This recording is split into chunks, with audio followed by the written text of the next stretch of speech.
भाभी, मेरे लिए पनीर का पराठा। और मेरे लिए आलू का। है और पराठे, लेकिन पनीर और आलू तो खत्म हो गया। अब क्या करूं? किरण ने अपना दिमाग दौड़ाया और कुछ ही मिनटों बाद वो एक हाथ में कुछ पराठे और दूसरे हाथ में सब्जी से भरा कटोरा लेकर बाहर आई और फिर, ये लो खाओ। ये क्या भाभी, ये तो सादे पराठे हैं। हाँ, और ये लौकी की सब्जी, ये कौन खाएगा? तुम दोनों खाओगे, क्योंकि पनीर और आलू अब खत्म। ओहो भाभी, तो भैया को बोलकर मंगवा लो ना पनीर। हाँ, और आलू तो घर में ढेर सारे रखे हैं, मैंने देखे थे रसोई में। अच्छा, और क्या कच्चे आलू भर के बना दूं तुम्हारे लिए पराठे? आधा किलो पनीर के पराठे बनाए थे मैंने, अब और कितना पनीर आएगा? और फिर दोनों के दोनों पहले ही 5-5 पराठे खा चुके हो, बस अब बहुत हुआ। हाय हाय, देखो तो कैसे नजर लगा रही है मेरे बच्चों के खाने को। अरे तेरी जेब से जा रहा है क्या घर का राशन? है, मेरा बेटा कमाता है। हाँ तो आपका बेटा मेरा पति भी है, तो ये नहीं लगते तेरे कुछ भी हैं? ननद और देवर तो कितने लाडले होते हैं भाभियों के, लेकिन इसे देखो, थोड़ा सा खाना खिलाने में भी जान जाती है इसकी। तुम रुको बच्चों, मैं अभी बाजार से पनीर लेकर आती हूँ और फिर मैं बनाऊंगी तुम दोनों के लिए पराठे। इतना कहकर किरण की सास राजवती अपनी लाठी के सहारे उठने की कोशिश करने लगी, लेकिन तभी उसका पैर लड़खड़ा गया और वो बस गिरने ही वाली थी कि किरण ने उसे संभालते हुए कहा, बस कीजिए माँ जी, मैं इनकी दुश्मन नहीं हूँ, इनके भले के लिए कह रही थी, लेकिन रहने दीजिए, आपको तो मैं कभी सही लग ही नहीं सकती। आप बैठिए, मैं लेकर आती हूँ पनीर। नहीं भाभी, रहने दो, मैंने लौकी की सब्जी से खा लिए पराठे, मेरा हो गया अब। हाँ, और मेरा भी। ये कहकर सचिन और सीमा डाइनिंग टेबल से उठकर चले गए और किरण अपनी सास को सहारा देकर उनके कमरे में लेकर गई। सास को बिस्तर पर लिटाने के बाद जैसे ही वो वहां से जाने को हुई तो राजवती ने उसे रोकते हुए कहा, मेरी बात का बुरा ना मानना बहू, वो क्या है ना, सूरज के बाद बड़ी मिन्नतों से पैदा हुए थे सीमा और सचिन, तो कुछ ज्यादा ही लाडले हो गए मेरे, और फिर जुड़वा हैं तो दोनों की कई आदतें एक जैसी हैं। बाकी आदतों का तो पता नहीं माँ जी, लेकिन एक खराब आदत तो दोनों में है, खाने पर कंट्रोल ही नहीं है दोनों का। अब आप ही बताइए, क्या सिर्फ खाना बनाना ही होता है क्या? मुझे समझती हो बहू, लेकिन अब जो है सो है, मेरी हालत तो तुम्हारे सामने है, अब ज्यादा दिनों की मेहमान नहीं हूं मैं, तो बस इतना उपकार कर देना बेटी कि मेरे जाने के बाद इन दोनों को माँ की कमी न महसूस होने देना। ओहो माँ जी, आपको कुछ नहीं होगा, ये सब मत सोचिए, अब मैं जाती हूँ, रसोई में दाल उबलने रख कर आई हूँ। किरण ने अपनी सास की बात उस वक्त तो टाल दी, लेकिन अंदर ही अंदर वो वाकई इस मामले को लेकर बहुत परेशान थी। असल में उसकी सास राजवती को कुछ साल पहले दिल का दौरा पड़ा था और तब से ही उनकी हालत खराब होती जा रही थी। घर की सारी जिम्मेदारी किरण पर थी। किसी तरह किरण सब कुछ मैनेज कर ही रही थी कि तभी एक दिन उसकी सास राजवती स्वर्ग से धार गई। और फिर, मत रो माँ जी, नहीं है तो क्या हुआ, मैं तो हूं ना। ये कहकर किरण ने सीमा और सचिन को गले से लगा लिया और उस दिन से वो उन दोनों का और भी अच्छे से ख्याल रखने लगी। खाने को लेकर रोक टोक करना भी उसने छोड़ दिया। और फिर एक दिन, सुनिए, घर से फोन आया था, माँ की तबीयत ठीक नहीं है। अरे तो तुम्हें जाना चाहिए उनकी देखरेख के लिए। लेकिन मैं चली जाऊंगी तो फिर यहाँ कौन संभालेगा? वैसे मैं इस बारे में काफी दिनों से सोच रहा था, हमें एक मेड लगा लेनी चाहिए, तुम्हें भी सहूलियत हो जाएगी और तुम नहीं हो तो हमें भी। क्या मतलब? अरे मेरा मतलब है कि घर के काम नहीं रुकेंगे और क्या। किरण, मैं कल ही एक मेड का इंतजाम करता हूं, तुम उसे सब कुछ समझाकर आराम से मायके चली जाओ, ठीक है? फिर ठीक ऐसा ही हुआ। घर के सारे काम करने के लिए एक मेड लगा दी गई और उसे सब कुछ अच्छे से समझाकर किरण अपने मायके चली गई। मायके आकर किरण को बड़ा अच्छा लग रहा था, क्योंकि यहाँ उसे सिर्फ अपनी माँ की देखरेख करनी थी। घर के बाकी काम वहाँ की मेड करती थी। लेकिन फिर करीब एक हफ्ते के बाद, अरे आप लोग इस वक्त यहाँ? हाँ किरण, मजबूरी में आना पड़ा। तुम ऐसा करो, ये सचिन और सीमा को अपने पास यहीं रोक लो, मुझे ऑफिस के काम से कुछ महीनों के लिए बाहर जाना है। अभी 2 घंटे बाद मेरी फ्लाइट है। अरे पर मैं तो मेड को सब समझा कर आई थी ना। हाँ, पर वो मेड तुम्हारे आते ही काम छोड़कर चली गई, पता नहीं क्या हुआ उसे, बोल रही थी उससे नहीं हो पाएगा काम। समझ गई क्यों चली गई वो। तो ठीक है किरण, मुझे बहुत लेट हो रहा है, मैं चलता हूँ, ओके बाय। अरे सुनिए तो। सूरज किरण की बात सुने बिना ही वहां से चला गया और फिर किरण ने पलट कर देखा तो सचिन और सीमा उसे मुस्कुराते हुए देख रहे थे। क्या हुआ, भूख लगी है क्या? हाँ भाभी, बहुत तेज। वैसे क्या बनाया खाने में? आ जाओ देखती हूँ। उस दिन खाने में पूरी और छोले बने थे, जो सचिन और सीमा दोनों को ही बहुत पसंद थे। दोनों एक बार खाने बैठे तो बस खाते ही गए। ये देखकर खाना बना रही मेड ने किरण से कहा, दीदी ये तुम्हारे ननद और देवर इंसान है या राक्षस? कितना खाते हैं? मैंने तो रात तक के लिए बनाया था खाना, लेकिन ये सब तो इन दोनों ने ही निपटा दिया। अब और बनाऊं क्या? अब रहने दो माँ, और अपने लिए मैं कुछ हल्का बना लूंगी, तुम जाओ। अब तक जो किरण के ससुराल में उसके साथ होता था वही हाल मायके में भी हो गया, क्योंकि सचिन और सीमा जो उसके मायके आ गए थे।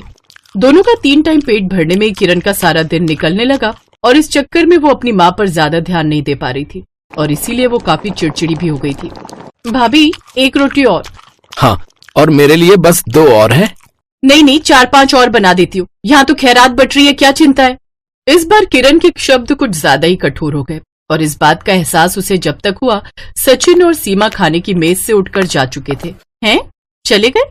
अब अच्छा है, चलो अच्छा ही हुआ। अब फटाफट जाकर माँ को देखाती हूँ, उन्हें कुछ चाहिए तो नहीं। रसोई का काम समेटकर किरण अपनी माँ के कमरे में गई, लेकिन वहां का नजारा देखकर उसकी आंखें फटी रह गईं। उसने देखा कि किरण की माँ बिस्तर से नीचे गिरने वाली थी और सचिन और सीमा वहीं उनके पास खड़े थे। ये देखकर किरण ने चिल्लाते हुए कहा, ये क्या कर रहे हो तुम दोनों? हटो मेरी माँ के पास से। अरे थोड़ा सा टोक दिया तो इस हरकत पर उतर आए। मेरी माँ को बिस्तर से गिराने जा रहे थे। ठहर जाओ, तुम्हें तो मैं। रुक जा किरण, तू गलत समझ रही है। ये दोनों मुझे गिरा नहीं रहे थे, बल्कि गिरने से बचा रहे थे। मुझे प्यास लगी थी तो सोचा तुझे क्यों परेशान करूं। खुद पानी लेने उठी रही थी कि पैर लड़खड़ा गए। वो तो भला हो इन दोनों बच्चों का जो सही समय पर आकर संभाल लिया मुझे, वरना तो इस उम्र में हड्डियां भी नहीं जुड़नी थी मेरी। अपनी माँ की बात सुनकर किरण को बड़ा अफसोस हुआ। उसने सचिन और सीमा से माफी मांगी और फिर, कोई बात नहीं भाभी, गलती हमारी भी है। हमें पता है हमारे भुक्कड़पन ने आपको बहुत परेशान कर दिया है। हाँ भाभी, खाना देखते ही पता नहीं हमें क्या हो जाता है, और फिर आप इतना बढ़िया खाना बनाती हो कि खुद पर कंट्रोल ही नहीं रहता। लेकिन भाभी अब हम ज्यादा खाने की आदत छोड़ना चाहते हैं, इसके लिए हमें जो करना पड़े हम करेंगे। तो फिर ठीक है, तुम लोगों से पहले मुझे इस मिशन पर लगना होगा। अब से मैं तुम लोगों के लिए सिर्फ हेल्दी खाना बनाऊंगी और जितना मैं कहूंगी बस उतना ही खाना होगा तुम्हें, समझे? समझ गए भाभी। तो फिर आज डिनर में क्या बनाओगी? वेजिटेबल सूप, वो भी सिर्फ एक कटोरी। चुनौती मुश्किल जरूर थी, लेकिन अब सचिन और सीमा दिल से इस चुनौती का सामना करने के लिए तैयार थे और किरण भी तैयार थी अपनी सास से किया वादा सही मायने में निभाने के लिए।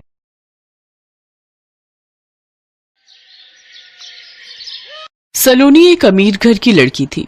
रोहित और उसकी लव मैरिज थी। रोहित की फैमिली ठीक ठाक थी। रोहित के पापा रमेश कुमार एक बार काफी बीमार पड़ गए। उसके बाद से रोहित ने अपने पापा को काम करने के लिए मना कर दिया और छोटा भाई अभी पढ़ाई कर रहा था, इसलिए घर में कमाने वाला रोहित ही था। रोहित, ये क्या? तुमने मुझे सिर्फ 500 रुपए पकड़ाए हैं। तुम्हें पता भी है ब्यूटी पार्लर का खर्चा कितना है?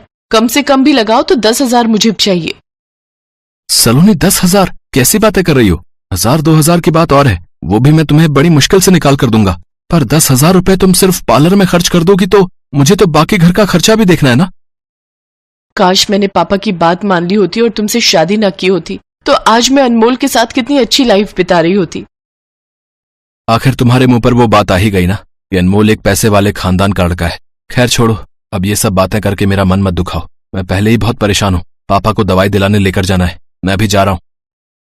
शादी के बाद रोहित और सलोनी के रिश्ते में खटास आने लगी, जिसकी सबसे बड़ी वजह सलोनी का एक अमीर खानदान की लड़की होना। सलोनी की फरमाइशें बहुत बढ़ती जा रही थी, जिन्हें पूरा करना रोहित के हाथ में नहीं था। पर रोहित अपनी तरफ से पूरी कोशिश करता था कि वो किसी भी तरह सलोनी को खुश रख सके। माँ, सलोनी कहाँ है? बेटा, सलोनी तो बाजार गई हुई है। काफी देर हो गई, एक बार फोन करके देख। हाँ, मैं करता हूँ। वैसे मैं सोच रहा था अगले हफ्ते सलोनी का जन्मदिन आ रहा है, तो क्यों ना हम घर पर एक छोटी सी पार्टी रखें। सलोनी को अच्छा लगेगा। वर्षा दीदी और जीजू को भी बुला लेंगे। हाँ, ये तो बहुत अच्छी बात है बेटा। सलोनी का इस घर में पहला जन्मदिन है। अगर हम उसका जन्मदिन करेंगे तो उसे अच्छा लगेगा। रोहित बेटा, एक काम कर, मेरे जो मित्र हैं उनका केटरिंग का काम है, वो घर में पार्टी की अच्छी व्यवस्था कर देंगे। मैं उन्हें फोन मिला देता हूँ। तभी सलोनी आ जाती है। 1 सेकंड पापा जी, बर्थडे मेरा है तो पार्टी की प्लेस और पार्टी की सारी अरेंजमेंट्स भी मैं ही डिसाइड करूंगी। ये आप जो कैटरिंग और घर में पार्टी का बोल रहे हैं, ये मेरे स्टेटस में नहीं है। मुझे अपने तरीके से अपना जन्मदिन मनाने की आदत है और मैं पहले ही 7 स्टार होटल में बुकिंग करके आ चुकी हूँ। और हाँ, टेंशन लेने की कोई जरूरत नहीं है, सारा अरेंजमेंट मेरे पापा देख रहे हैं। उन्होंने मुझे अपना क्रेडिट कार्ड दे दिया था, मैं उससे बिलिंग करके ही घर आ रही हूँ। बस आप सब तैयार रहना, मेरे बर्थडे की शाम 7 स्टार होटल में पार्टी है, तो आप सभी थोड़ा अच्छे से बनकर चलिएगा, मेरी इंसल्ट ना हो बस। सलोनी, ये क्या तरीका है? रोहित गुस्से में आने ही वाला था कि तभी उसकी माँ उसे रोक देती है। रोहित बेटा आराम से, कोई बात नहीं, सलोनी का पहला जन्मदिन है, उसे अपने हिसाब से करने दे, हमारा बीच में बोलना ठीक नहीं। अगर वो चाहती है कि हम उसके जन्मदिन पर उसके साथ होटल जाएं, तो हम सब जरूर जाएंगे, आखिर वो इस घर की बहू है।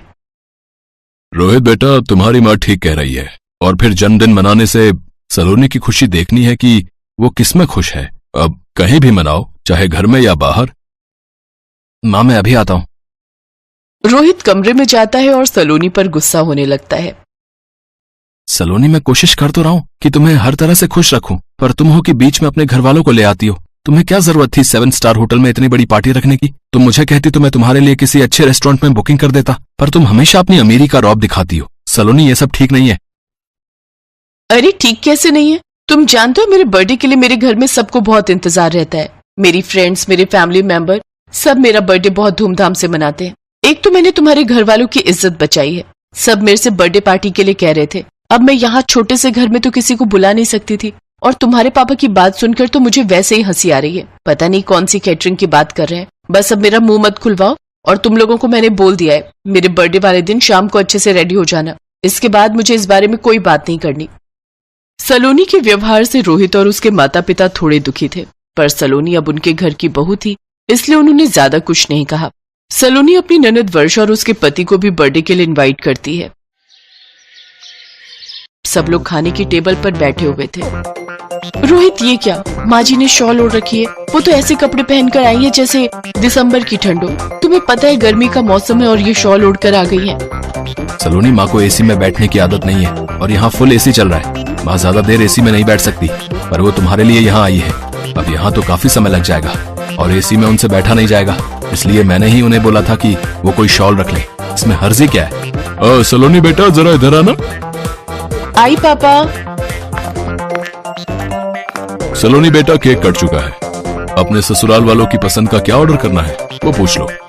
हम सब ने तो अपनी पसंद का ऑर्डर कर दिया है।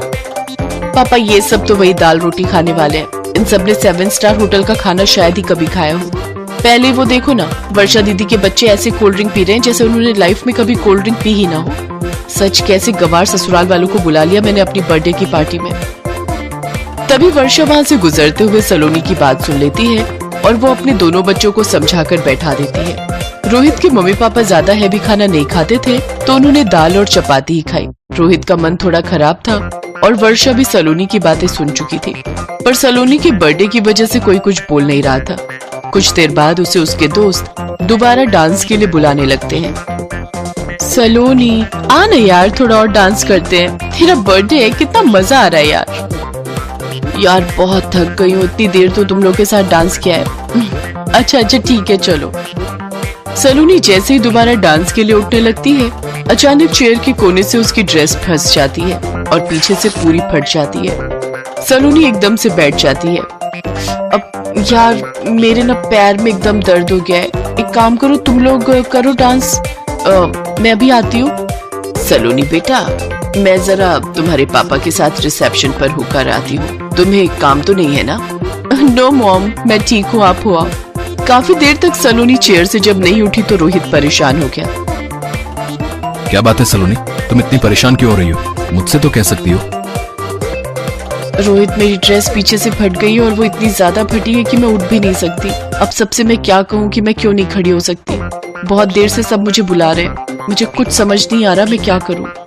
रोहित अपनी माँ और बहन से इस बारे में बात करता है। वो लोग सलोनी के पास जाती हैं। सलोनी बेटा, तुम चिंता मत करो, ये लो, तुम मेरी शॉल ओढ़ लो, तुम आराम से खड़ी हो सकती हो। रुको, मेरे पास ये केशवी का रबर बैंड है, मैं इस शॉल को थोड़ा स्टाइल में तुम्हें पहना देती हूँ। आजकल रील में आता है ना अलग अलग तरीके से शॉल को पहनना, मैं उसी स्कार्फ के स्टाइल में तुम्हें पहना देती हूँ।